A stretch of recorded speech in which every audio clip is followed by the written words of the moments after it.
Hi, how are you doing? Doing great, thank you. I'm about to listen to President Obama's interview. Okay, let's listen to that. A lot of people worry that what you're going to wind up with is hash. There's even some Democrats saying now we've got a bill that's so compromised that it's not worth signing. If we don't pass it, here's the guarantee. Your premiums will go up, your employers are going to load up more costs on you, potentially they're going to drop your coverage because they just can't afford an increase of 25-30% in terms of the cost of providing health care to employees each and every year.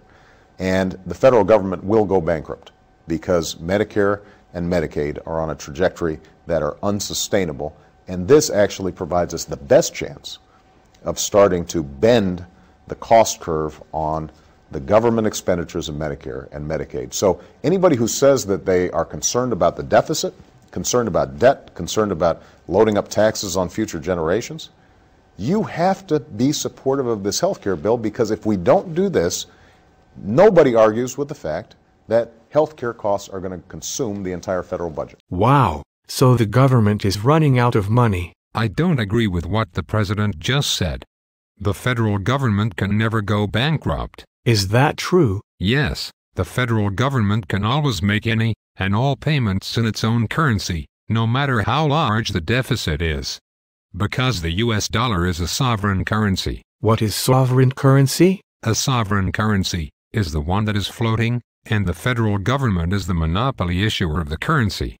So, a union currency or the one that is backed at a fixed exchange rate are not considered sovereign. The idea I understood is that the government has either to tax or borrow to get the funds it needs in order to spend. Is that correct? Interesting question. This was true until 1971. Governments were constrained by their revenues, because central banks can only supply so much money in the economy, according to its holdings of gold and currency value. So, if the government wanted to spend more, it had to make sure that it took money from someone else in the economy, so that the aggregate money supply would be constant. In this sort of monetary system, government had to tax or borrow to spend. Has the system been changed now? Now, governments under fixed exchange rate regimes, such as the Eurozone countries, should follow the same rules. However, this is not the case for the United States, the UK and Japan, for example, because their currencies are sovereign. I see. To answer your question whether the US government has to tax or borrow in order to spend, you first have to ask yourself the question, where do we get the money to pay taxes from? And the answer is that we cannot get our hands on the currency until the national government spends it.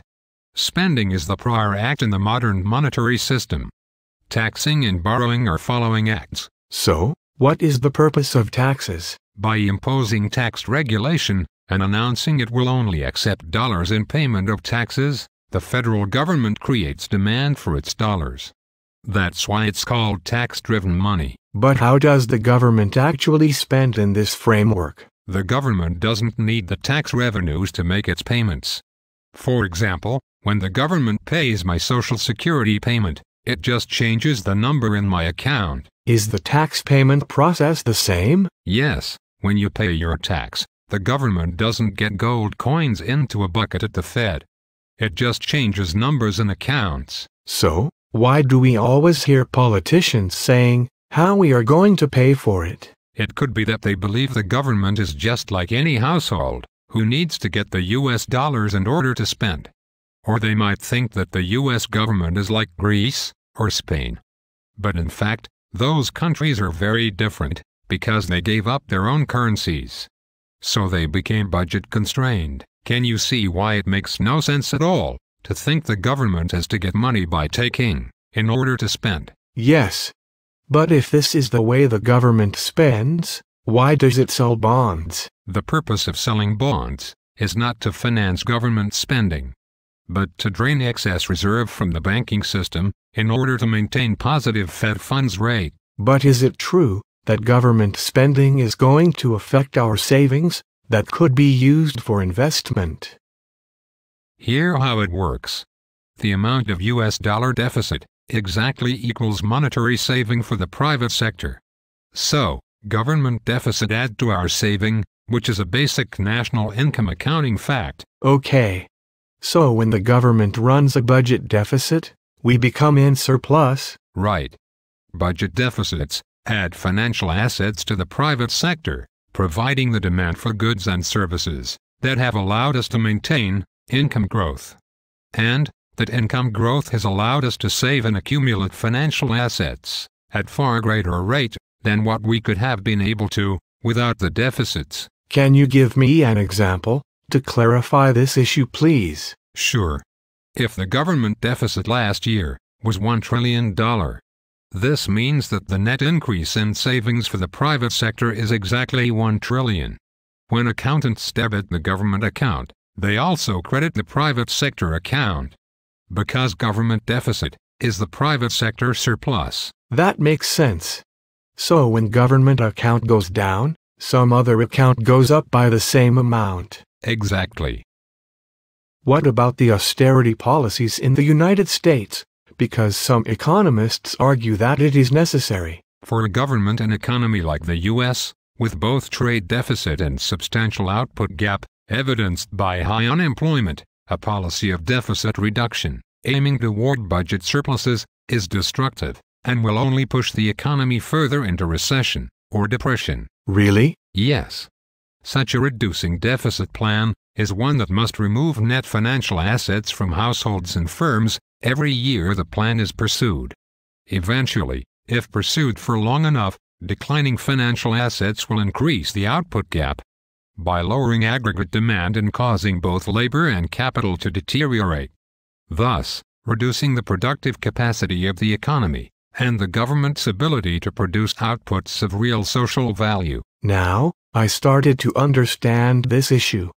But does it mean the government has no constraints on their budget? That's right.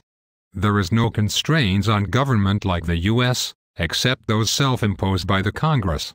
In other words, the federal government can make all of its payments in its own currency, no matter how large the deficit is. But when should the government begin to run budget surplus? Particular budget outcome should never be a policy target. What the government should be targeting is real goals, by which I mean a sustainable growth rate and low unemployment level.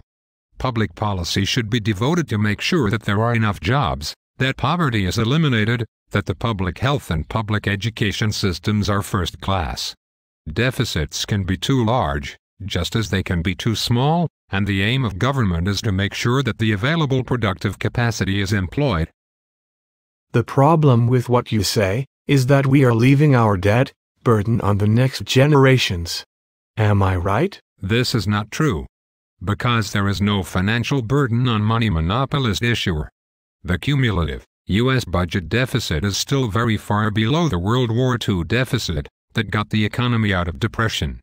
Is there burden on us because of that large deficit?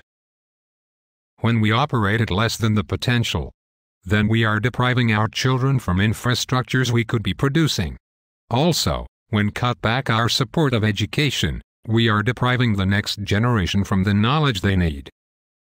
So, instead of focusing on balancing our budget, we should focus on the economy's growth rate, reducing poverty, and increasing employment. That is exactly right. That was very helpful. Thank you for clearing it up. My pleasure. You are always welcome.